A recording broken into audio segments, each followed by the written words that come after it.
Welcome to the Otherweb. Our guest today is Professor Ethan Zuckerman. Ethan has been a mentor and an unofficial advisor to the Otherweb from day one. He is also one of the most principled people I know, someone who is eager to stand up for what is right, even at great personal cost to himself. Imagine my surprise then, when I opened the New York Times one day to find out that Ethan is suing Facebook, one of the biggest and richest companies in the history of the world, on Section 230 grounds. I figured there has to be a really good reason he's doing this, so I had to reach out and ask why. Ethan, my friend, welcome to the show. Oh, it's good to be with you, Alex. It's good to see you. It's great to see you again. So it's been about a year since we spoke, and recently I've been reading the New York Times, and suddenly I see that you are suing Facebook. What happened? Well, what happened actually happened a couple of years ago. And it has more to do with a friend of mine than it has to do with me.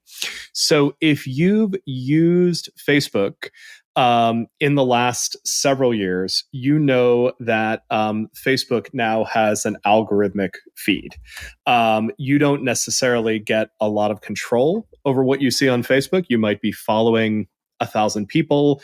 Facebook will give you some subset of those folks, and it will also probably give you a lot of other content that you haven't asked for. Friend of mine in the UK, a guy named Louis Barclay, decided that he didn't like this situation very much, and he wanted to use Facebook differently. Specifically, he wanted to use Facebook the way Facebook was designed in 2006, which was basically just a website filled with people's profiles.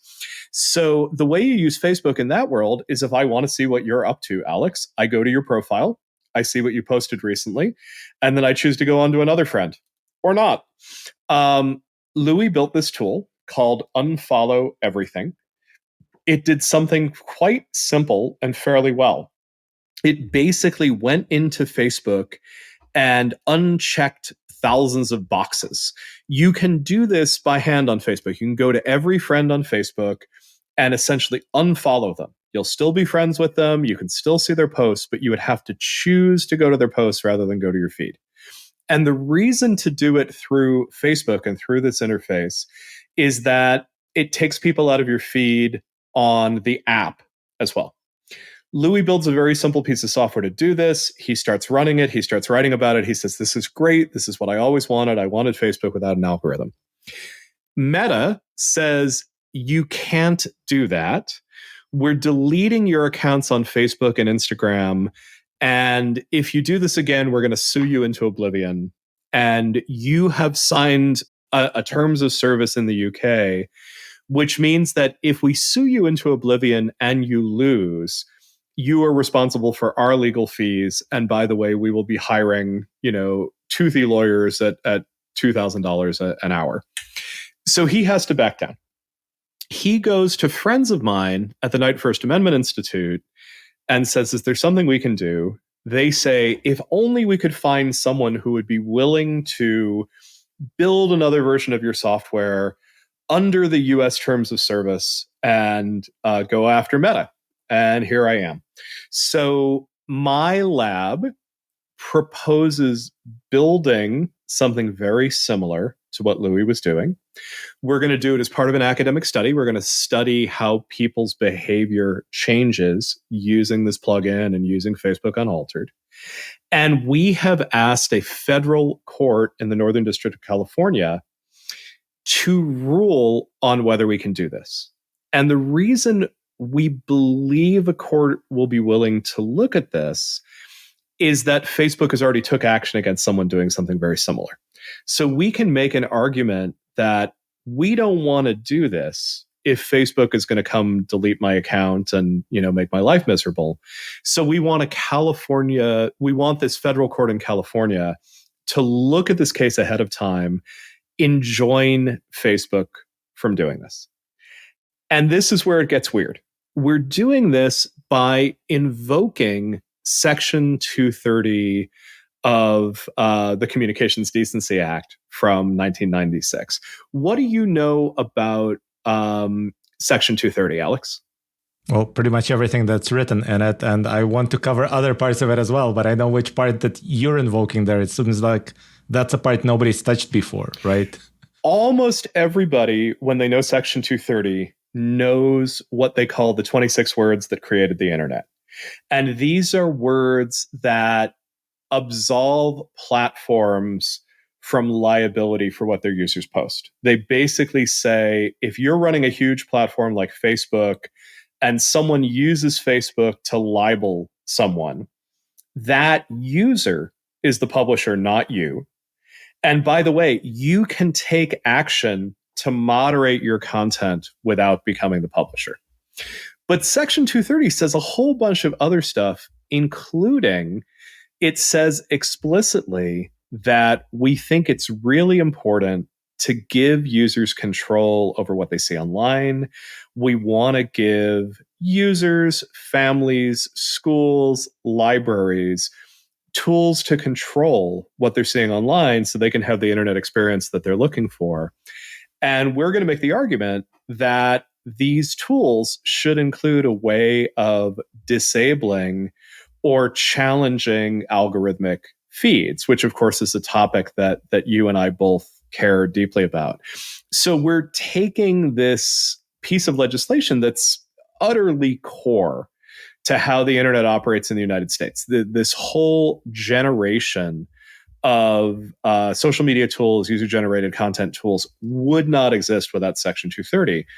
But this piece of it that we're invoking, which basically says we consciously affirm as US Congress this right to have control and to build tools to control what you're seeing online, we celebrate that and we want to encourage that.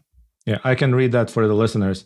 A provider of software or enabling tools that filter, screen, allow, or disallow content that the provider or users consider obscene, lewd, lascivious, I don't know that word, filthy, excessively violent, harassing, or otherwise objectionable, right? That person receives legal immunity from any liability. Yep, you got it. So it was designed in many ways. I mean, remember, this is called the Communications Decency Act. This was designed in many ways to sort of say, hey, if you want to take, smut off the internet, here's how you go ahead and do it. But it's written in such a way that it is designed to give end users and groups of people a huge amount of control. And I think historically people are actually used to a certain amount of this control. So I suspect but your users may not know that I have committed one of the cardinal sins of the internet many, many years ago. I invented the pop-up ad. And the good news is that you probably don't encounter a lot of pop-up ads, and that's because your web browser says, don't give me any pop-up ads. I just don't want to see them. And you can choose to do that. So this is a situation where the server really wants to give you a pop-up ad. You're much more likely to click on a pop-up ad than you are on any other form of ad. And you end up saying, no, thank you very much. I'd like control over my internet environment.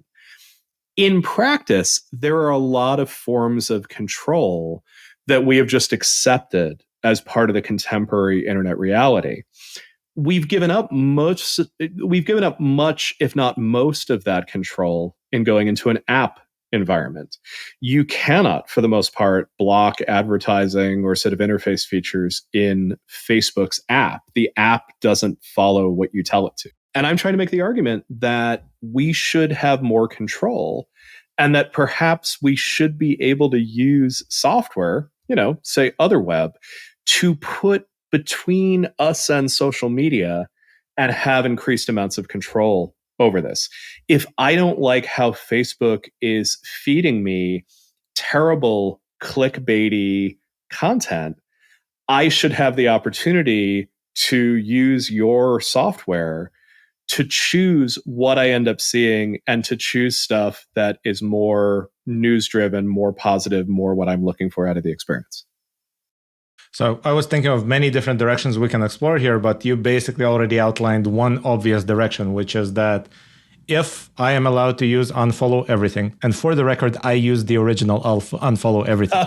So I don't follow anybody on Facebook since that time, about 2 or 3 years ago, right? But if I'm allowed to use that under the protection of Section 230C2B, which is the part that I just read, then I can also use an ad blocker that blocks ads inside apps, which right now essentially I cannot do. But that will be the counter argument from the other side, right? That you're essentially stripping them off of their livelihood. That's going to be one of the counter arguments. And one of the arguments will end up being there's an enormous range between ad blockers, which, are not exactly what I'm trying to create in this space, and filtering software, which might give you a lot more control over things. Generally speaking, I don't know that ad blocking is the first battle to try to win here, because it is in many ways taking advantage of how these services make their money.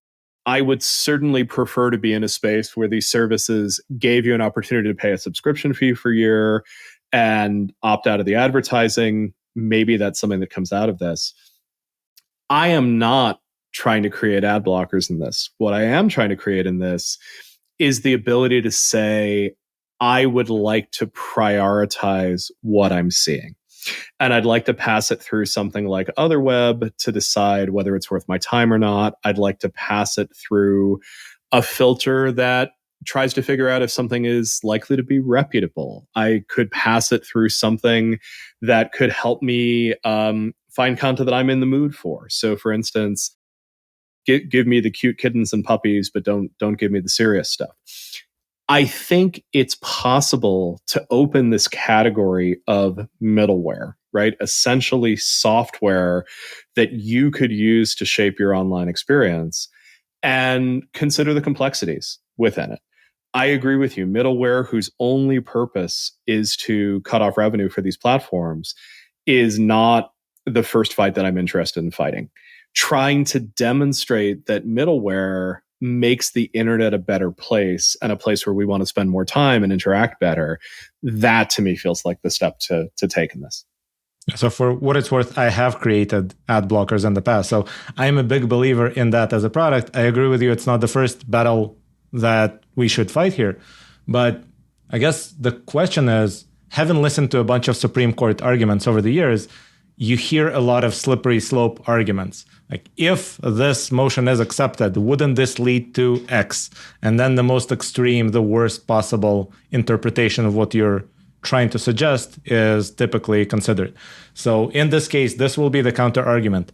If we allow you to disable following, then wouldn't the same provision also allow disabling ads? Wouldn't it also allow disabling all the moderation that was done on the Facebook side? Maybe Facebook bans somebody, but somebody will one day do software to actually unban filthy content in some way. So let's pull it apart a little bit. So first of all, the nice thing about the worst possible scenario is that it already exists, and in fact, it's existed for years. You can download any number of ad blockers for your web browser. You cannot at this point download many ad blockers for social media. Although, if you're really determined to do these things, you can download a web browser for your phone, encounter social media through your phone browser, and have more nuanced control. And the answer is most people are not as meticulous about this as you and I probably are. I use a variety of ad blockers on my browser. I suspect you use many of them. Advertising turns out still to be a viable business. There's also lots of other ways to do advertising that, by the way, are probably much more effective than display advertising on social media, which is one of the lowest click-through forms of advertising out there. Advertising based around search, based around people looking for particular products or services, works far better. There's nothing in this that sort of goes after that. So the worst case scenario already exists, is legal, and despite the fact that it drives platforms crazy, there's not a lot of challenge on that front. Could you unblock content? No, actually, that's not what middleware does. What middleware basically does is say, here is the content you are eligible to have, right? So on Facebook, I follow you. I don't think you post, but in theory, I follow you. We are friends. We have that reciprocal friendship relationship. And therefore, if you post something, I am eligible to put that content in my feed. If Facebook decides you can't post that, you're posting, anti-vax speech again, and Facebook takes it down, it's no longer eligible for my feed. I can't get it. All that my middleware is doing is letting me say, how do I prioritize what's showing up in that feed? I might say, I want Alex to be on the top of my feed because he publishes a lot of reliable stuff. And the algorithms I use for reliability, which, by the way, I can choose, I can audit, et cetera, push Alex towards the top. Or I can say, Alex is really boring. He's always posting news. I want more kittens and more humor. And those are the algorithms I have in place. And I will tamp you down a little bit in it. I am sure there will be fear, uncertainty, and doubt that come up around these things.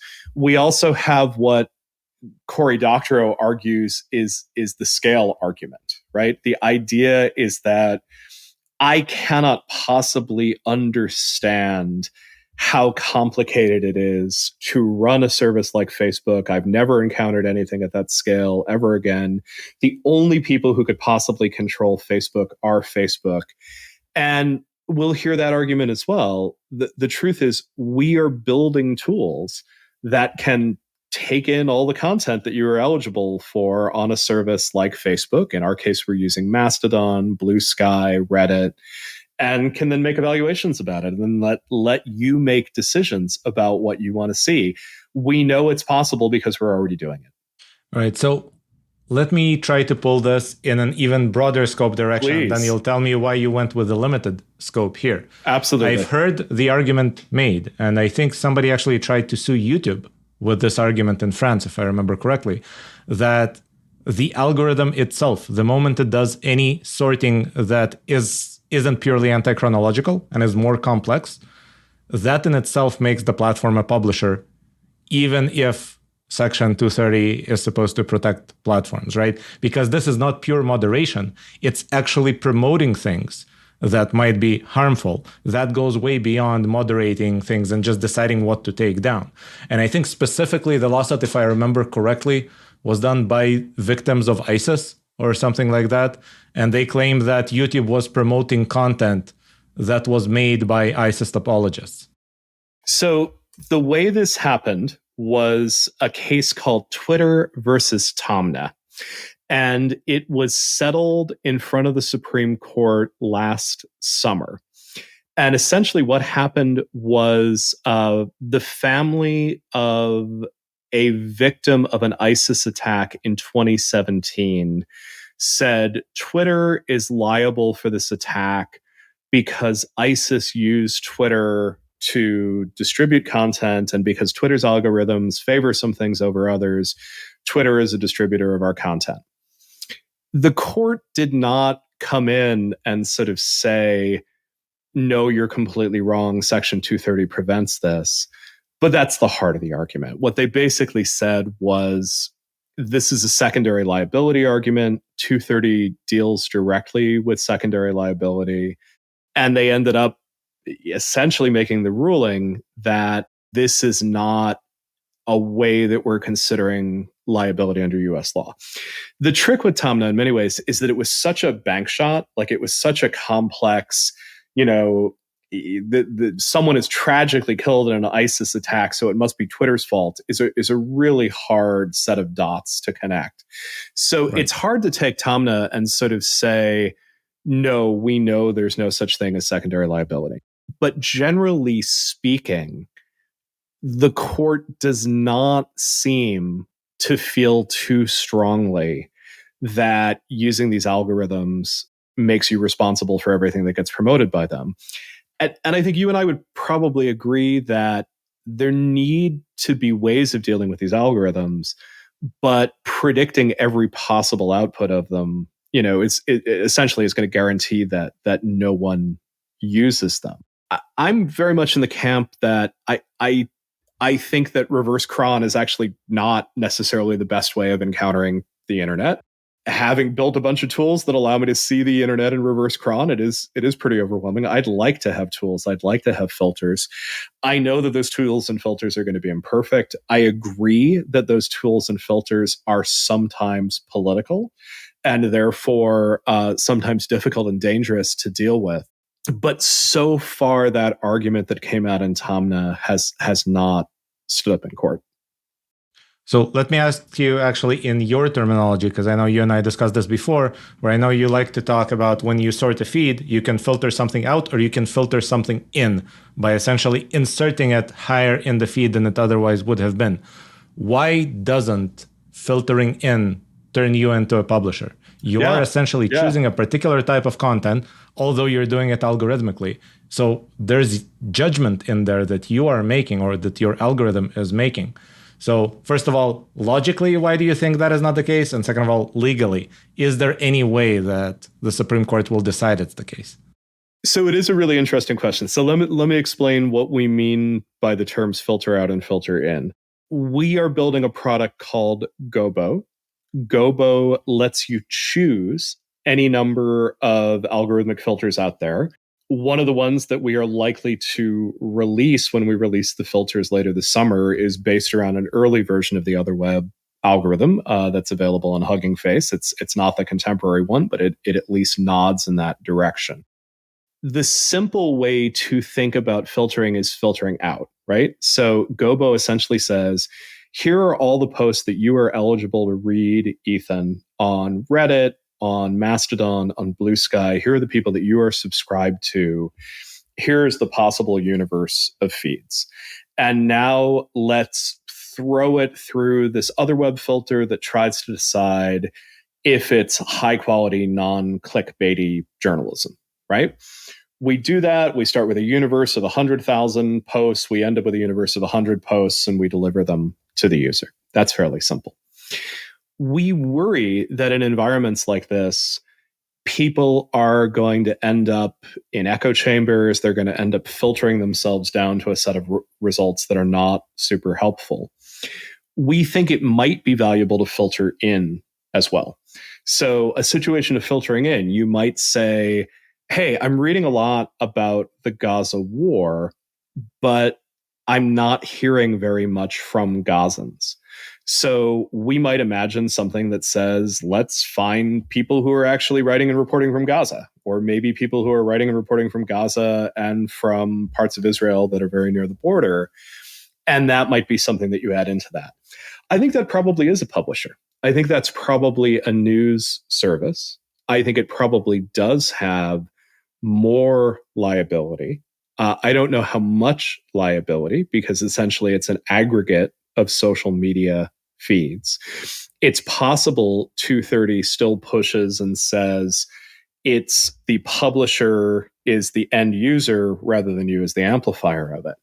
But these are a very messy set of questions that have been sort of brought up to the Supreme Court kind of year after year. So we saw Tamna last year. We're going to see the net choice case settled this year. And the net choice case is going to look at arguments that Facebook and others cannot filter content on political grounds. And because we're in the United States right now, what political grounds includes is things like being anti-vax, amplifying misinformation about the 2020 elections. The law essentially sought to make it so that if something is a political point of view, the platforms cannot go in and tamp it down in one fashion or another. The platforms get quite aggressive about tamping down COVID misinformation, information that might have supported the Jan 6 insurrection. We're going to see from the courts how they read this. I think it's pretty likely that the courts are going to favor the Net Choice Coalition and say that platforms are allowed to do this. If platforms are not allowed to do this, it has massive implications for how social media as a whole works. So I think you're right. I think that notion of filtering in is much closer to being a publisher than many other things. And I think in effect, it's a way of running a news service.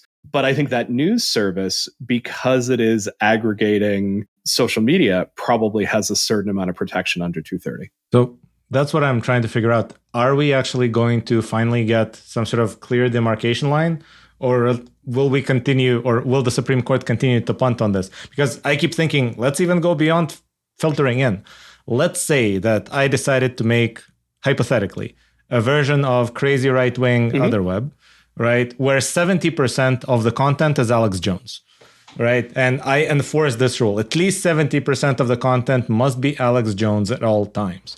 Am I not liable when Alex Jones says something defamatory and ends up being liable himself? Yeah. Right? Why am I not getting it if he has 70% of everything on my platform? Just because the other 30% is other things? Seems odd, right? It's an interesting question. Do we want to be in a situation where... So Alex Jones is particularly interesting, right? Because he's managed to bankrupt himself by virtue of incredible bad behavior around victims of the Sandy Hook shooting and their families. Yeah. And specifically libel, which is what Section 230 is about. And specifically libel, which is one of the things that 230 is about. It's probably the easiest thing to address under 230. So you can imagine wanting to go after Otherweb rather than going after Alex Jones, because there is no Alex Jones to go after. And of course, you're rolling in the dough, Alex. So, maybe that becomes the way to go.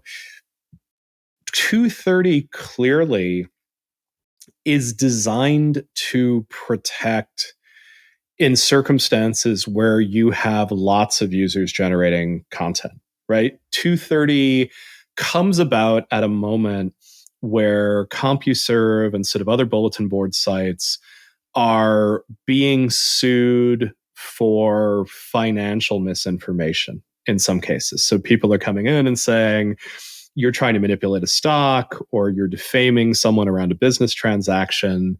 Let's go after CompuServe. Let's go after these bulletin boards. It provides some insulation.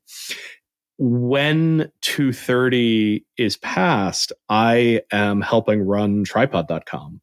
And we are facing a lawsuit from the Software Publishers Association of America because one of our 5 million members has put up a pirated copy of Photoshop.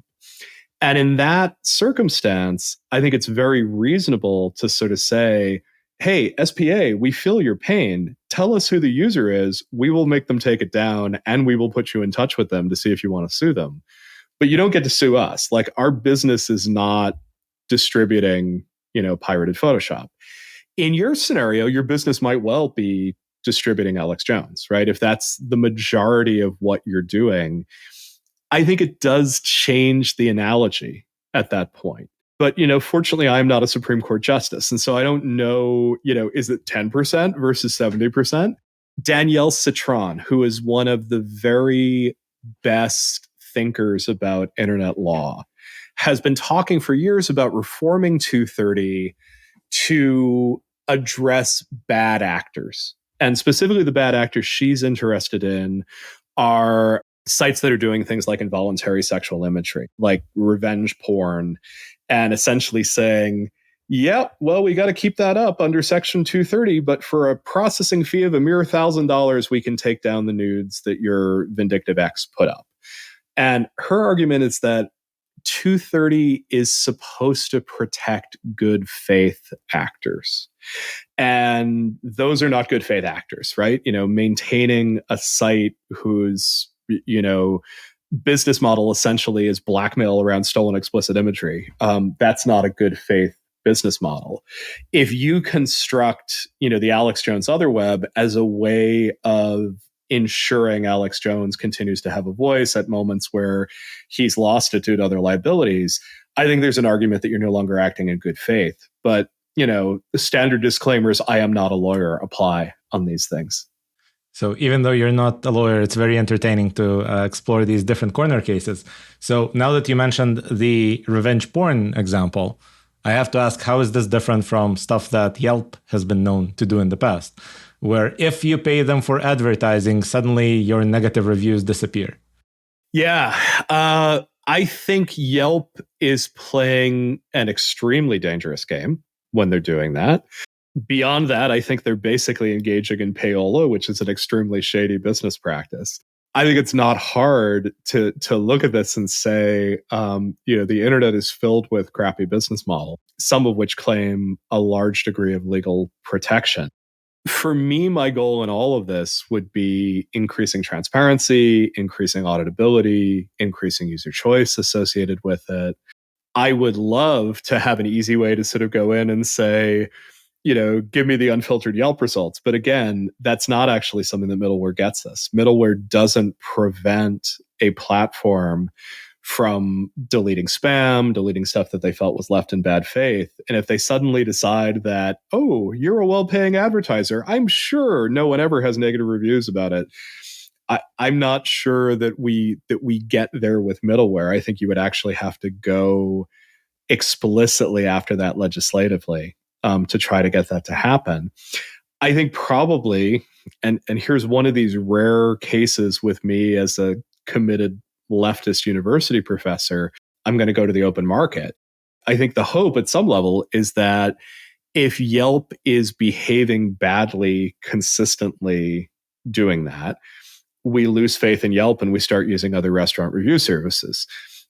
Does that actually happen in practice? It's a lot harder than you might think. But this is sort of Cory Doctorow's whole theory of enshittification. Yelp gains an audience because it's a very high quality review site.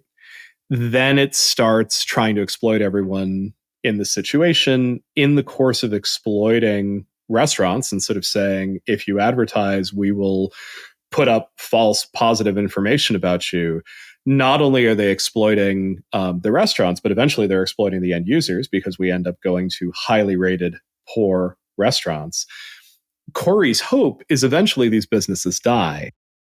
What's not clear is how or when. And I asked him about this the last time he was on my podcast, and he sort of, ended up laughing and confessing that, unfortunately, they're not dying yet. Yeah, I think we might get to Keynes's maxim of in the long run, we're all dead. Yes. So we'll be waiting for a long time. Yes. All right. So now that the engineer and the professor have geeked out on legal stuff for so long, I have to get to the next step, which is, let's say the legal battle is won. The next battle, which is probably much larger, is to actually be able to do this without losing the arms race, because you're trying to essentially create some sort of interoperability with these platforms, create something that latches on top and modifies them in some way, but they have more resources than you. So they will just break your software once a week and you will not have enough resources to keep up. How do you fix that? There's a long track record of that happening. Absolutely. We are doing a bunch of research on this and kind of looking at historical analogs. The historical analog that I find the most humorous about this is the instant message wars of the late 1990s. So the internet superpowers in the late 1990s are businesses we no longer think of these days. It's AOL, it's Yahoo, it's Microsoft. They all have warring instant messengers. Instant messengers are these little, SMS-like text messages, ambient awareness of each other. They sit in the bottom of your computer screen. You can chat with everyone. And if you're a kid of the late 1990s, this is probably your seminal social internet experience. And these technologies are terrible because they're mutually non-interoperable. And not only are they mutually non-interoperable, they are very actively blocking one another to make sure that you cannot use across them. There's crazy stories in this of people trying to exploit bugs in each other's clients, trying to cause memory leaks on people's platforms, all sorts of true nastiness. Over time, what ends up happening is a new product called Jabber introduces a protocol that bridges between all the other protocols. And that protocol has gone on to be the default protocol for messaging on the web. It's been updated many times. But at the end of the day, users desperately want to be able to interoperate on these systems. And the companies that are trying to block it are fighting what their users want. The users want the interoperability, and eventually the users win, though it's a long, bloody war. So on some level, my hope is that users hate as much as I hate cross-posting between Twitter, Threads, Blue Sky, Mastodon, Facebook, and Instagram, which is what I generally do when I'm trying to share information right now, and end up saying, I want a tool that lets me do all of those things. And ideally, I want a tool that lets me read on all of those things. There's a reason we're fighting this fight out and in public. And it's because the hope is that people react to this and say, that is what I want. And they start asking platforms for it. And there's some indication that platforms are at least hearing this a little bit. You've seen Threads essentially say, we want to be compatible with the Fediverse. We're going to find some way to interoperate. They've been quite slow at it. The steps that they've taken are not very good, but they're at least nodding towards it. There's other quiet things that I'm sort of marveling at. My engineering team came to me and said, how about LinkedIn? Do you want to post to LinkedIn? I said, I don't think I've thought about LinkedIn in 6 years. And they're like, well, bizarrely enough, LinkedIn's API is completely compatible with everything we're doing. If you want to post your stuff to LinkedIn, you can post your stuff to LinkedIn. So now I'm posting to LinkedIn. I think it is an open question. Who is going to decide to lock the doors and fight the way that AOL and Yahoo and Microsoft did? And who is going to see, we actually think we can compete in an open environment, and we're going to make it, possible for people to try interoperability and see what they like about our platform. And we'll see. Yeah, so a few questions on that. First of all, I remember those messenger wars. I was much younger back then, so maybe I didn't understand it as much. But I remember that at some point you had clients appear that allowed you to actually use many of these services in one place. I think the client I used was called Meebo or something like that, but there was also Trillion. There were a few of them, right? But I guess the argument that stands in my mind as the capitalist in this discussion, right, is that a messaging platform benefits from more messages. So actually, it's not in their interest to block you from using it, regardless of which tool you use. And the same may be true for LinkedIn allowing you to post stuff, or in general, these platforms allowing you to cross-post stuff. They benefit from an extra post, but they do not benefit from you coming in and modifying the feed into something that will be less addictive, right? Because they make money if the feed is more addictive. So wouldn't they just follow the incentive to block things selectively? And if you want to do something that benefits them, sure, here's the API. If you want to do something that potentially reduces the revenue per customer, oops, we broke it. So they've got rival incentives going on, right? So one incentive is, why should I pay attention to Blue Sky at all? And Blue Sky wants to attract me. They don't have a network unless they have a certain number of people interacting on it. So being interoperable with me is attractive at that point. Blue Sky, in theory, wants to hold me on there as long as possible. I'm not sure Blue Sky has a revenue model yet, so maybe they're not that worried about it. That's a tension in the other direction. And one way to say this is that each of these companies is going to have to work their way through these tensions. And you can argue that acquisition outweighs time in session. I would argue in some ways that historically, people seem to have found that you need people on the platform, and then you can start worrying about how much time they spend on the platform, right? So platforms tend to start by trying to attract users. And so in many ways, maybe the smaller platforms, which are still trying to build a user base, are more likely to participate in this. Maybe others are more likely to resist. In the long run, what we'd like to get out of this is some sort of mandated interoperability. And in looking at this space of middleware, the person who's probably articulated the best arguments about it is the economist Frank Fukuyama, who's basically looked at this and said, middleware is a great solution to a lot of these problems of what's wrong with platforms that you can solve with markets rather than solving with regulation.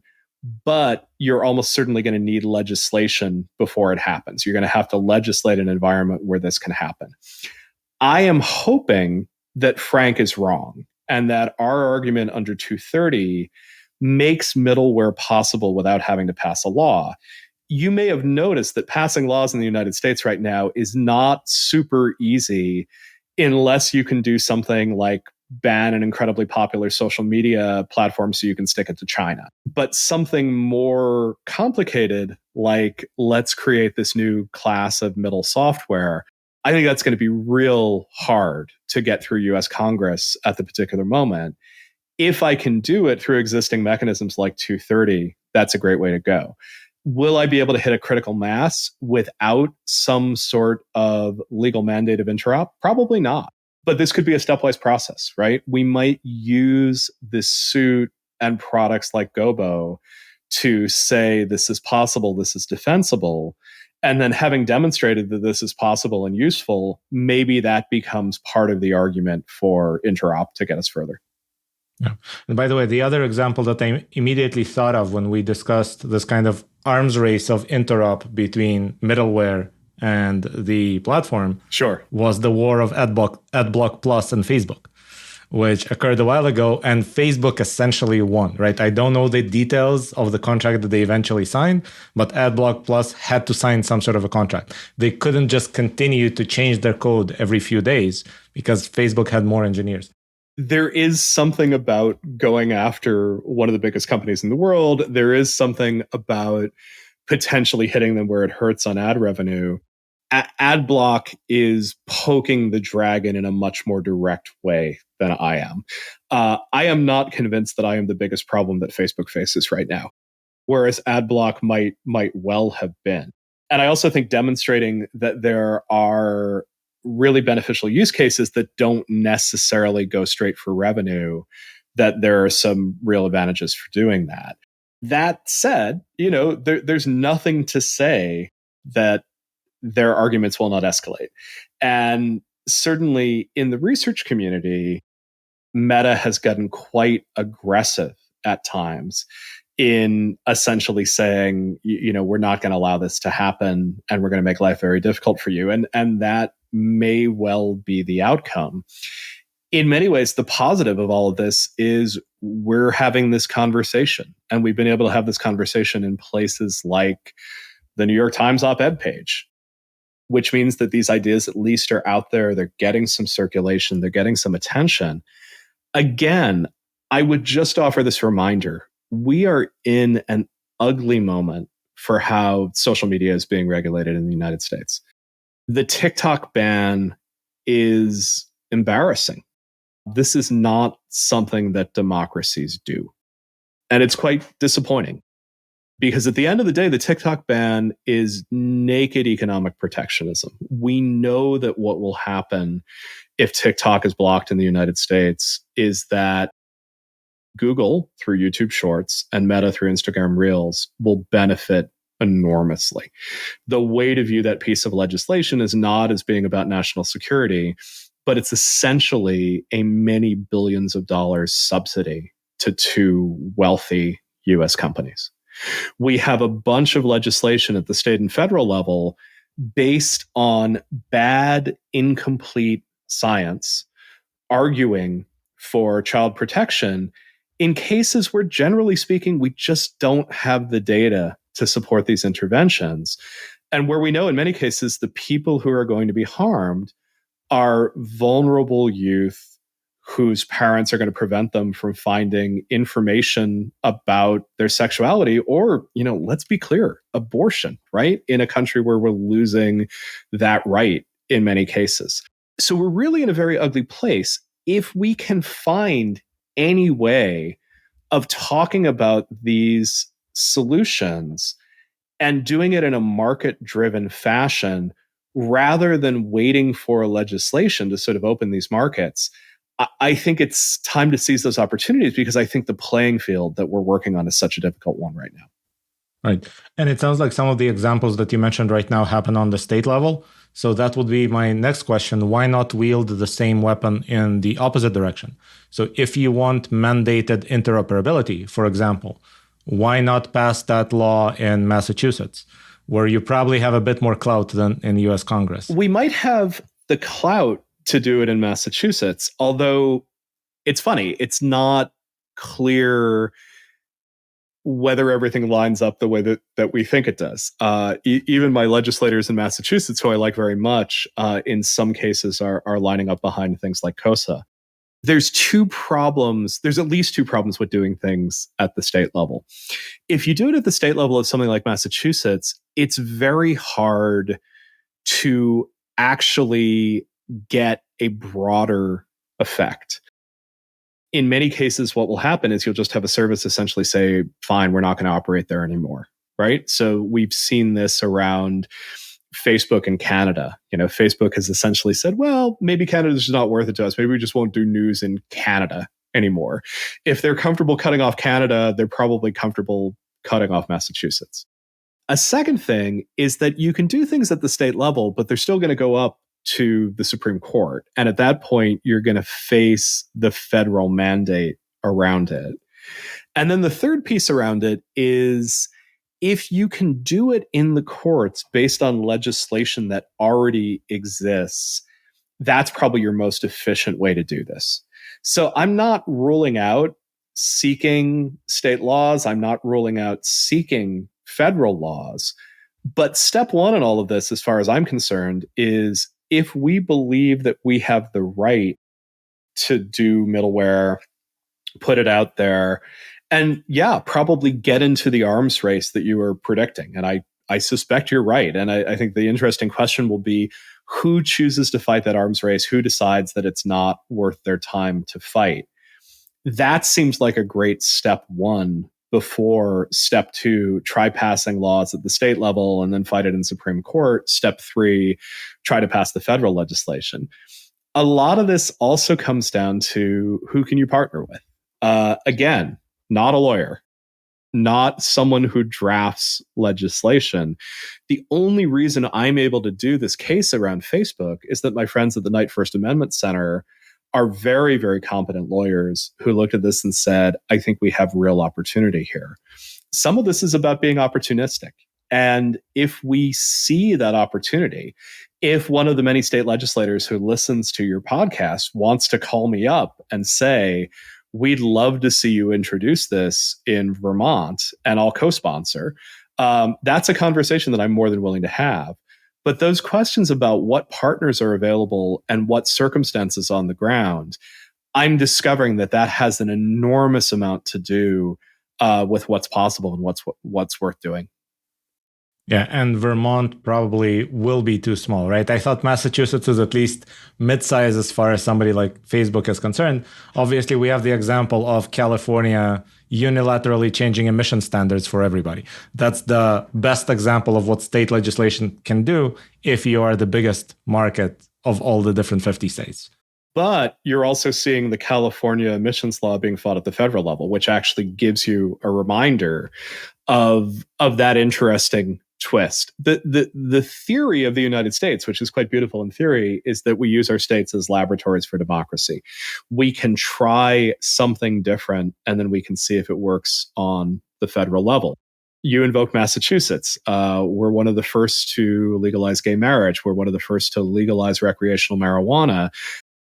We are the first to build meaningful statewide insurance exchanges, which ends up being how Obamacare rolls out. So there's lots and lots of good reasons to try to do this in Massachusetts. Whether or not going after social media, which notoriously tends to be based in Silicon Valley, from Massachusetts, whether that's going to revive some 1990s Route 128 versus Silicon Valley, armed combat, that I'm not entirely sure of. But I'm with you, and we're certainly not ruling it out. What we're doing in some ways is grabbing the opportunities we have, trying to win those battles, and then looking to see what's the next battle we're going to have to take up based on success or failure in these spaces. Yeah, I think it's the pain of being a chess player in the past. I keep thinking, okay, what's step 2? What's step 3? What's step 4? And with regards to states specifically, I spent some time exploring and thinking at some point, why don't states try to pass more stringent antitrust laws than the federal law? Because it's clear that the federal law is kind of impotent right now. It's not being enforced at that level. And so why doesn't the state pass a more stringent law that actually bans bundling, which is a known kind of pricing abuse practice, but it's being very actively practiced by all of Silicon Valley, right? Or dumping, which we are all having this discussion through a browser that costs a lot of money to create, but is given away for free. Clearly, there's something off here, but that has been the common practice since the 90s. Why don't we try to change that at the state level? If a state that doesn't like California, for instance, decided to get back at the companies in California it doesn't like, that seems like an obvious thing for them to do. Like, clearly, that wouldn't be Massachusetts, but there's a few candidates here. No. It actually would be a very reasonable thing for Texas to do, right? You can imagine the Elon Musk strategy of everyone sort of saying, we're sick of those woke states. Let's go to Texas where we can make the laws work on our behalf. And Texas is big enough that it probably can have influence. It has enormous influence over the textbook market. Or Florida. Based on, or Florida. Let's not give these folks any ideas, Alex. I'm not sure that's that's the best way for us to go on all of this. But look, I think turning back to your chess analogy, I play poorly, and I play mostly against my son. But he's getting quite good for a 14-year-old. And the main thing that I'm noticing in my games these days is I always have a plan when I sit down at the board, but I usually have to drop my plan 4 or 5 moves in based on what he does, and I have to react to what ends up happening. And I think there's an enormous amount, as we think strategically about this landscape that you and I both care about, that involves reading the board and trying to see what's vulnerable at this point. I think another thing that we haven't explicitly addressed, but I will explicitly address, is that there is a lot of dissatisfaction right now with social media platforms. And I think that makes it less likely that a platform is going to come after me with both barrels if we do try for the sorts of interoperability that we are trying for with Gobo, because they know that they already have a terrible reputation and they're sort of everybody else's target. That becomes an asset, and we should try to figure out how to leverage that asset. But we're always going to have to look and recalculate based on what's available, what's possible at any moment in time. One of the things that I find so challenging about this is it requires us to be technically knowledgeable about what's possible, legally knowledgeable about what the law says and doesn't say, and then sort of media savvy and political savvy about the mood and who the possible allies are. This is hard. This is, three-dimensional chess, as people like to refer to it. It's keeping a lot of variables going at the same time. Yeah, for what it's worth, I'm only good at two-dimensional chess. But all right, so I suspect you are much better than I am. So we've talked a lot about methods, about the realities that we're kind of working through or against or with, depending on what it is. Let's talk a little bit about the North Star. What are we trying to create here? Like, if everything that you do succeeds, what changes in the world? What does the world look like? Sure. I started using the internet in 1989 as a college student. And the internet at that point was mailing lists and Usenet and FTP sites as a pre-graphical web. But it was an amazingly broad and diverse place. And I found myself listening to the ideas and opinions of people all over the world. Not everyone, obviously, not everyone was on the academic internet. I was probably listening to a lot of wealthy university students, but I was certainly seeing more perspectives than I might have gotten from the other 2,000 students at my university. For me, the thing that we need to preserve about the internet is the ability of human beings to express ideas and communicate with one another. And I increasingly am feeling like that's under threat. And it has to do with losing some of those spaces in which I am used to hearing from humans, and I feel like I'm hearing from humans less and less often. I'll give you a clear example of this. The last year or two, if you go onto Google and you look for an informational question. I wanted to buy a DSLR camera for the first time in a while. I'm taking a road trip in August. I wanted to get a decent camera with decent lenses. Finding a human being to recommend something is nigh impossible. There are pages after pages after pages of paid search results. Sorry to interrupt. I'll send you a URL. It's not Google. Yeah. So I found myself looking at subreddits of people talking about this. For a long time, people have used the trick of putting plusreddit.com into the search results. But of course, now Reddit is no longer especially reliable because there are search engine optimization strategies that specifically target Reddit. There are AI bots that do nothing but promote products and companies on Reddit full time. Increasingly, Google and others understand that their search doesn't work anymore. They are, in fact, providing generative AIs designed to answer questions like this. So they basically are saying, yes, we know that search no longer works, but let us give you a generative AI and that will answer the questions. We are now seeing the very early bits of what people are calling LLMO, large language model optimization. Can we find ways to get large language models to spit out the content that we want them to spit out? This is miserable. This whole situation, to me, just feels terrible. And I found myself in a column recently making the argument that when the United States was facing industrialization, we started setting aside swaths of land to protect them as national parks. I'm wondering if we want to do the same thing for the internet. I'm wondering if we just sort of want to say, let's make this a preserve for actual humans. There is no generative AI in this space. We're going to ban you from being there. You've actually got to be a human being. We've got to interact with each other as unaugmented humans in the space.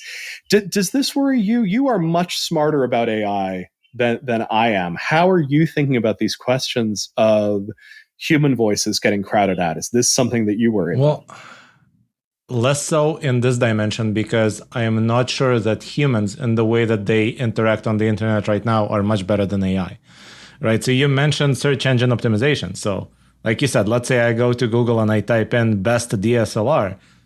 I'm going to see a lot of content. It was technically written by humans, but it's completely worthless to me. And so if that is replaced by AI, I don't think things became worse.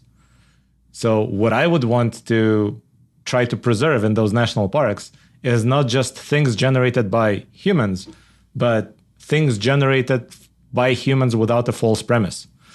And if we can get there, great. But if not, then let's just do AI and be done with it. I think we can argue about where the boundaries of these parks are. And I think we can argue about specifically what we want to preserve. I think what I find myself wrestling with is this notion that I don't think existing financial models are giving me the sort of internet that I value and care about. I went through a big chunk of my professional life looking for voices from other parts of the world. Global Voices will celebrate its 20th anniversary at the end of this year. We have been showcasing voices from the global majority, from the global south during that period of time. Our hope was to make those voices more visible within Northern media. Maybe occasionally we've done fairly well. But again, this noise can make it harder and harder and harder to find what people are saying from those points of view. And there are versions of AI that have their power from saying, listen to me, I'm an authentic voice of Kenya telling you what's going on in the protests right now. I'm able to distinguish those voices because I know the political situation in Kenya reasonably well. How well others are able to distinguish figuring it out, that could be very challenging at this moment in time. It certainly could be. Where I'm trying to get at is that this is step two, trying to tell the difference between AI and a human. But step one was telling the difference between a real human expressing the real opinion and a human that sits in a GRU dungeon somewhere in St. Petersburg expressing their opinion. Right. And that is much harder. And again, I'm from Israel. So occasionally I would go on an Israeli newspaper, Ynet, and 12, one of those. And if you look through the comment section, it's paid bots from both sides. Now we call them paid bots. They're human. Yeah. It's not AI doing it, but it still makes the entire thing completely useless to me. So I stopped opening the comment section. It used to be interesting back in the day. You could actually tell what people are thinking. Now you don't. So the article is all you have. So I would want to first win the battle against that if we can, and then worry about AI. But it could be that we have to fight both at the same time. It's going to be very interesting to see how the rise of AI changes that battlefield. Because I agree with you. There are many people in the world who are not doing a very good job of thinking for themselves. It's very, very easy to see the talking points on many sides of issues unfold and be repeated all over the place. And I agree with you. I find those uninteresting. Hilariously enough, there are versions of this that use AI to try to help us read those spaces. It's not terribly hard to go into a comments thread and try to summarize the main lines of argument and sort of say, well, here's something actually unusual. Here's something that's sort of genuinely out of the ordinary. But I'm open to this idea that we want to fight not only generative AI spam, but human ideological spam, content that is being generated with low effort, low thought, so on and so forth. In many ways, I think the question becomes, how do you create those spaces? Some of the spaces in which I choose to spend my time are moderated, high effort spaces that have rules of the road that seem to push us in that generation. So I still find Metafilter extremely valuable. This is a community that you have to pay $5 once to join. That seems to go a very long way towards filtering out a lot of bad participation. It's quite heavily moderated. The moderation rules are largely against self-promotion. And there's sort of a genuine sense of, can we show you something interesting that you might have otherwise missed? That's the sort of space that I'm trying to preserve and celebrate, for better or for worse. So are you just trying to preserve those specific spaces, or are you trying to change the big social media companies potentially, or any other kind of gateways into the internet, whether it's a search engine or a social media company, and make them a little bit more like those spaces? So it's worth mentioning that you and I have slightly different theories of change in all of this. You are an entrepreneur, and a very good one, which means that you are building things and trying to make them sustainable and trying to figure out how to scale them up. I'm interested in all of those things, but I'm a professor. And at a certain point, my work has as much to do with demonstrating that something is possible, showing people what the alternatives are, and training a generation of people on what might be possible. So my impact may come from launching something like Gobo and having a lot of people pick it up. It's at least as likely that my impact comes from writing about it, from writing about something like Metafilter and sort of making a case for why it's important, from a student who has the combination of technical and fiscal and leadership skills that you have, who can come in and create something, who might end up working on something based around the sorts of values that I'm putting forward. So this is both genuine and a cop-out, right? It's a position that allows me to say, even if I don't pull off these many projects that I'm working on, it is possible that there are second or subsidiary effects that get me there. But it's also not a cop-out as measured by the fact that I already can look at some of the people who I've worked with who are going out and having far more impact on the world than I ever have. You're not the soldier, you're just training the soldiers and writing the doctrine, right? Or maybe I'm teaching at the War College, which is more powerful than you think. Right. Ethan, Thank you so much for joining. This has been great. Alex, it is always such a pleasure. Thank you for making time for me. Thank you.